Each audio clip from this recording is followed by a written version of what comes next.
ኣብ ልዕሊ ማሽናት ላቦራቶሪ عنوت ፈጺሙ ተባሂሉ ዝተኸሰሰ ሰራሕተኛ ሪፈራል ሆስፒታል ዓይደር በጽኑዕ ማእሰርቲ ተቐጽዑ ተባሂሉ እዚ ተኸሳሲ ኣብ ስርሓሉ ትካል ሪፈራል ሆስፒታል ዓይደር ዝርከቡ ማሽናት ላቦራቶሪ ከቢድ عنوት ንብረት ብምፍጻሙ በጽኑዕ ማእሰርቲ እዩ ተቐጽዑ ዘሎ እዚ ሰራሕተኛ ብዓይደር ሆስፒታል ዝሰርሕ በዓል ሙያ ላቦራቶሪ ኮይኑ ናብ ቦታ ካኣቱ ዘይፍቀደሉ እናሃሎም ጸልማት ምኽንያት ብምግባር ማስክን ካርቶንን ተደፊኑ ብምእታው ኣብ ልዕሊ ማሽናት ላቦራቶሪ እቲ ትካል ዘብጽሕ عنوتن سرقن يتخصصهم ابز حلف عمت ابز تفلالي مراقبت ميديا ጉዳይ ጉሕለትን عنوتن ማሽናት ላቦራቶሪ ሆስፒታል ዓይደር መዝራረብ ኮይኑ ከም ዝነበረ ዝከር ኮይኑ አቃብ ሕግን ፖሊስን ቤት ፍርድን ብሰርሕ ወስተዋደደ ስራሕቲ የተወሰነሎም ተዋሂብዎ ዘሎ ተኸሳሲ አይተ አሉላ ወልደ ገብርኤል ዝተባለ ሰራሕተኛ ላቦራቶሪ ሪፈራል ሆስፒታል ዓይደር ካብ 21 ናብ 22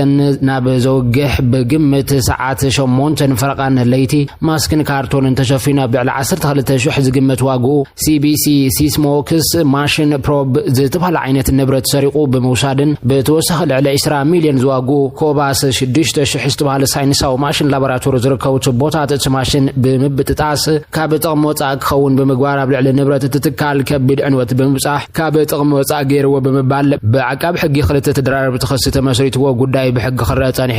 እዚ ጉዳይ ዝኽረእ ጸንሐ ላዕለዋይ ቤት ፍርዲ ትግራይ ተኸሳሲ ብዝቐረበሉ ክልተ ክስሳት መዝገብ መርቢሩ ተኸሳሲ ኣብ ቀዳማይ ክስ ወሲዱ ዝተባለ ንብረት ብመርትዖ ክረጋገጽ ብዘይ ምኽኣሉ ነፃ ዝበለ ኮይኑ ኣብ ካልኣይ ክስ ግን ኣብ ልዕሊ ማሽናት ሪፈራል ሆስፒታል ዓይደር ብዘብጽሕ عنوት ብናይ ሰብ ጽሑፍን ብናይ ትካል ምስጢራዊ ካሜራን ዝተቀረጹ ምስልታት መረዳእታ መሰረት ጥፋተኛ ብምባል ብ6 ዓመት ጽኑዕ ማእሰርቲ ክቕጻዕ ተወሲኑ ክብል ቢሮ ፍትሒ ትግራይ ዘውጽኦ ሓበሬታ ተመልኪቱሎም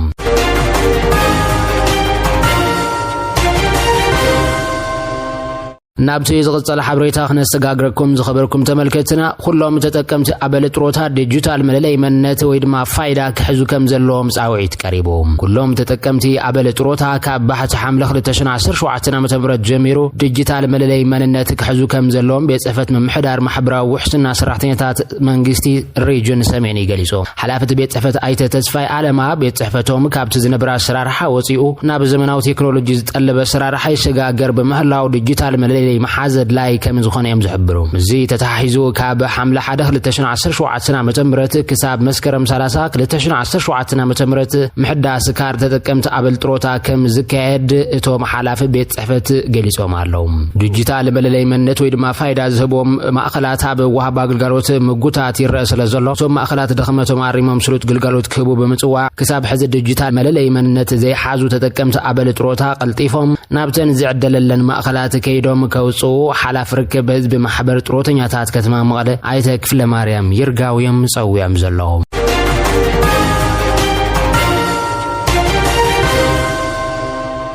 ኣብ መንጎ ኢትዮጵያን ኤርትራን ሰፊኑ ዘሎ ጥርሕ ዝውን መዘራረብ ተዛዕባ መዘራረብ ኮይኑሎም ስርዓት በልጽግና ድማ አንጻር ሉዓላውነትን ሓድነትን ኢትዮጵያ ይቃለሳሉ ክብል ስርዓት ኢሳያስ ከሲሱሎም ኢሳያስ ካብ ሚኒስትር ሓበሬታ እቲ ስርዓት ኣብ ሚኒስትር ሓበሬታ ኤርትራ ብዘውጽኦ ሓተታ መንግስቲ ኢትዮጵያን አንጻር ሉዓላውነትን ሓድነትን ኢትዮጵያ ደው ኢሉሎ ክብል ይዝኸስስ ኣብቲ ኢትዮጵያ ሃገርነትን ሃገራውነትን ኣብ መስቀላዊ መንገዲ ብዝብል ኣርእስቲ ዝወጽ ሓተታ እቲ ንሃገርና ዘዕኒ ዘሎ በልሾና ጠልቄ ስርዓት ኢሳያስ መንግስት በልጽግና ንትካላት ኢትዮጵያ በመድኻም ተሃገር ከምትበታተን ይሰርሕሎ ክብል ነቂፎም ስርዓት ኢሳያስ መንግስት ኢትዮጵያ በመንጎ ክልላት ዘሎ ናይ መሬት ውጥጥ ፈትሖ ኣይካለን ተሃገርና ትበታተነት ጽቂሉ ይዕዘባሎ ክብል ይዝወቅስ ኣብ ኢትዮጵያ መንግስት ካብ ዝምስረት ህዝብ ሓድነትን መፍጣርን ህንጸት ሃገርን ምክያድ እንደልየታ ኣለዎ ዝበለ ኮይኖም ሕዝግና ስርዓት በልጽግና በክንዲ ነታሃገር ዝጥርነፍን ህንጸት ሃገር ዝገብርን ንኢትዮጵያ ይበታተና በመባል ይኸስስ ኣብቲ ሎሚ ዝቀርበ ሓተታ ስርዓት ኢሳያስ ምህላው ስምረትን ሓያልን ኢትዮጵያን ህዝባን ጎረባብታ ሃገራትን ንአፍሪካ ገዳስ በመኻኑ መረጻ መንግስት ኤርትራ ጥርነፍቲ ኢትዮጵያ ክትህሉ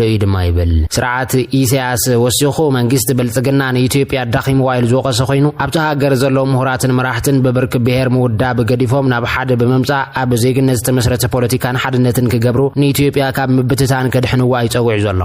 ጣልያን ኤርትራ ምስ ሓዛ ነቶም በቆላውያን መራሕቲ በመጽናቱ ናቱ ሓደሽት ምስለኔታት ተኣታትዩ ካብዞም ጥልያን ዝኸስኮሶም ሓደሽቲ ገዛእቲ ደርቢ ድማ ሓደ ኣባ ሓጎን ኢሳያስ አፈወርቂ ከም ዝኾነ ይንገረሎም እዞም ገዛእቲ ደርቢ ካብቲ ህዝቢ ወጋዓውነት ስለዘይብሎም ስልጣንን ሃብትን ክቆጻጸሩ ምስ ኢትዮጵያን ካልኦት ግዳማውያን ሓልታትን ክትሓበሩ ኣለዎም ኤርትራ ካብ እንግሊዝ ሓራም ዝወፀት ድማ ምስ ኢትዮጵያ በፌደሬሽን ዝተቆረነት ድሒሩ ድማ እቲ ፌደሬሽን ዝፈረሰ ብጎስጓስ ስድራ ቤት ኢሳያስ አፈወርቂ ኮይኑ ሓው ቦኒ ኢሳያስ ራእሰ ሰሎሞን አብርሃ ድማ የማናይ ኢድ ሃጺ ኃይለ ሥላሴን አማሓዳሪ ክፍለ ሃገር ወሎን ከም ዝነበረ ይንገረሎም ኢሳያስ አፈወርቂን ህዝብ ትግርኛ እንዳገዘን እንዳመዝመዘን ምን ተኸነበርን ትግርኛ የጽንቶን ንሃገርና ይዕንዋን ኣሎ ዕላማ ኢሳያስ ግና ንህዝብ ትግርኛ ዋሪድካን የኤርትራ ዳኺምካን ናብ ኢትዮጵያን መሕዋሲዩ በዚ ድማ ኢትዮጵያ ክትበታተን አይደለን ኢሳያስ ኤርትራ ናብ ኢትዮጵያ خساعة تحوس إثيوبيا سمرت هوينا خطن حل وايلو كم زأمن دمايو تحت تاردو يزولهم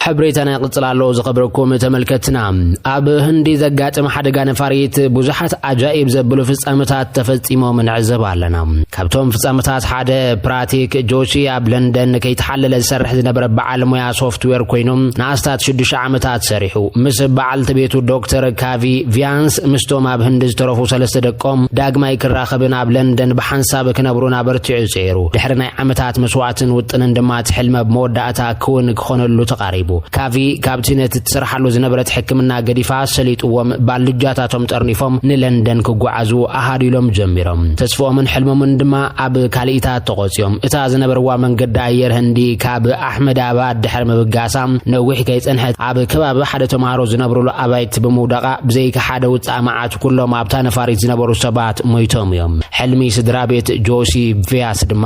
ኣባ ተሪፎም እዚ ህይወት ክሳብ ክንደይ ሓጻርን ዝዓለም ድማ ውሕስቲ ከም ዘይኮነትን መዘኻኸርን ቅርሕንቲ ክነወግድ ከም ዘለናን ከምዚኦም ዓይነት ሓደጋታት ደወል ኮይኖም ኣለው ናብቲ ካልእ ፍጻመ ክንሰግር ቦሆሚ ቹዋሃን ብመንገዲ ኣየር ኣየር ኢንድያ በረራ A171 ናቢላ ኣብ ለንደን ናብ ዝርከብ በዓል ቤታ ክትከይድ ካብ ንስድራ ተፋንያ ዝተበገሰት ኣሕመዳባድ ናብ መዕርፎ ነፈርቲ ሳርዳር ኣብ ግዝያ ክትበጽሕ ይከኣለትን እቲ ምኽንያት ካብ ቤታ ተበጊሳ ናብቲ መዕርፎ ነፈርቲ ክትከይድ እንከላ ኣብ መንገዲ ዋሕዚ ተሽከርከርቲ ወይ ድማ ትራፊክ ተዓጊታ ግዜ በሊዓ ኣብቲ መዕርፎ ነፈርቲ ምስ በጽሐት ድማ 10 ደቂቕ ስለ ዝሕለፈት ኣፍ ደገ ነፋሪት ተዓጽዮም ስለዚ ክትኣት ወይ ትኸልን ይኺሎምዋ ዶውታ ገጢምዋ ብሆሚ ከምኡ ምስ በልዋ ተሰማዕ ጓሂ ከይቃበጸት ኣብቲ መዕርፎ ነፈርቲ እንከላ ድሕሪ ገለ ደቂቕ እታ ክትስቀላ ዝሓሰበት ነፋሪት ተሓምሽሻ ምስ ሰምዐት ኣካላተይ ቀጥቀጥ ኢሉኒ ርእሰይ ደንዚዙ ምዝራብ ስኢና ክትብል ኣብ ማዕኸናት ሚድያ መዘራረቢት ኮይናላ ረፍ ዝበላ ነብሲ ምኽንያት ኣለዋ ዘብል ፍጻመ እውን ኮይኑሎም ትማሊ ሓሙስ ኣብ ዘጋጥም ሓደጋ ነፋሪት ህንዲ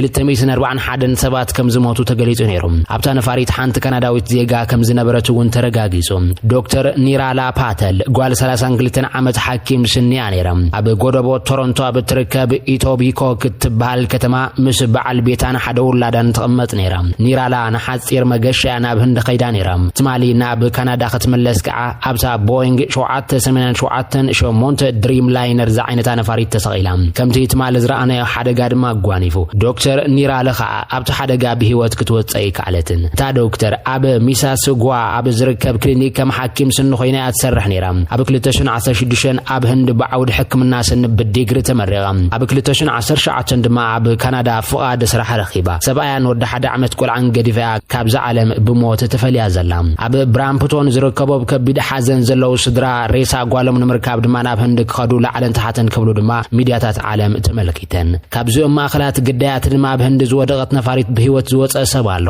ወዲ 40 ዓመት ኮይኑ ቫሽዋሽ ኩማር ራመሽ ዝበሃል እዩ ቪሽዋሽ ናይ ብሪጣንያ ዜግነት ኣሎ ወላ እኳ መጀመርታ ኩሎም ሞይቶም ተባሂሎም ተነበረ ድሓር ግን ቪሽዋሽ ብህይወት ከም ዝወፀ ካብታ ነፋሪት ወፅኡ ድማ ብእግሩ ክኸይድ ከም ዝተረኣየ ይተሓቢሩ ዘሎ ብርግጽ አጃኢብ እዩ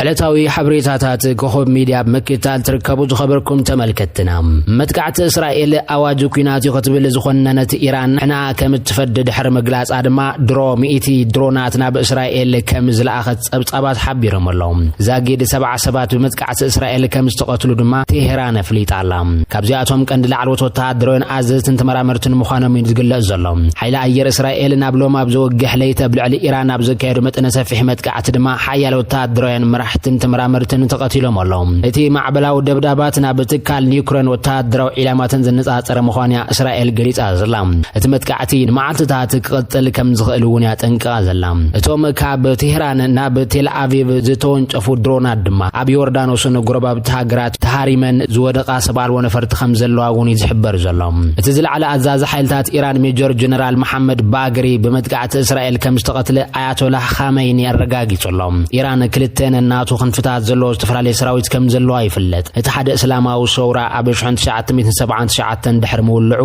ነቲ ንግስነት ዘፍረሰ ሶውራ ንምሕላው ዝቆመ ክኸውን እንከሎ እቲ ካልእ ድማ ካብቲ ንግስነታዊ መንግስቲ ዝተወርሰ ምዱብ ሰራዊት እዩ እቲ ቀንዲ ስሙ መሐመድ ሁሴን አፍሻርዲ ምዃኑ ዝነገረሉ ጀነራል ባገሪ ድማ ንኽልቲኡ ሓይልታት ኣጣሚሩ ዝመርሕ ዝነበረ እዩ እቲ ሃብቶም ውሕዳት ናይ ሜጀር ጀነራል ማዕረጋት ዝተዋሃቦም ባገሪ ሓለቓ ስታፍ ሓልዋ እስላማዊ ሶውራ ኢራን ዝነበረ ሓላፊ ክፍሊ ስልያ ሓይልታት ኢራን ኮይኑ እውን ኣገልጊሉ እዩ ኣብ 2016 ከዓ ኣዛዚ ኩሎም ሓይልታት ሃገር ንኽኸውን ብኣያቶላህ ተመዚዙ እዩ ኣብ ዝተፈላለዩ እዋናት ድማ ላዕለዋይ ኣዛዚ ሓይልታት እስላማዊ ሶውራ ሓይልታት ምክልኻል ኢራን ብምዃን ኣገልጊሉ ምንባሩ እውን ይፍለጥ ምክትል ኣዛዚ ሓልዋ እስላማዊ ሶውራ ዝነበረ ሓው ሓሳን ባገሪ ድማ ብእዋን ኩናት ኢራን ኢራቅን ኣብ 1982 ከም ዝተቐትለ ይንገረሎም ሓለቓ ስታፍ ናይቲ ሓልዋ እስላማዊ ሶውራ ኢራን ተባሂሉ ዝጽዋዕ ቀንዲ ሕመረት ሰራዊት ሃገር ኣብቲ መጥቃዕቲ ተቐቲሉሎም ሜጀር ጀነራል ሁሴን ሳላሚ ኣብ 2019 ኣዛዚ ሓይልታት ሓልዋ እስላማዊ ሶውራ ኢራን ኮይኑ ዝተመዘዘ እዩ እቲ ፍሉይ ኣሃዱታት ላዕለዋይ መራሒ ኢራን አያቶላህ ኻሜኒ ብቐጥታ ዝመርሖ ኮይኑ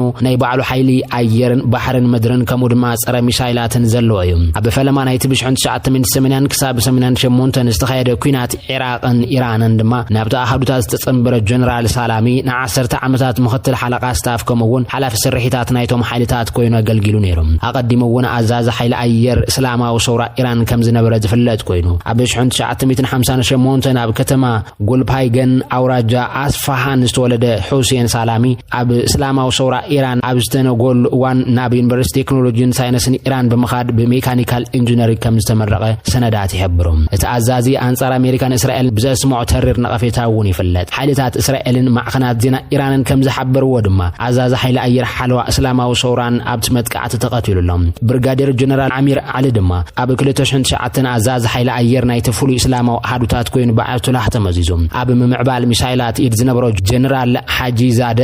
ኣብ 2006 ኣዛዚ ጸረ ሚሳይላት እቶም ሓይልታት መንባሩ ይግለጽ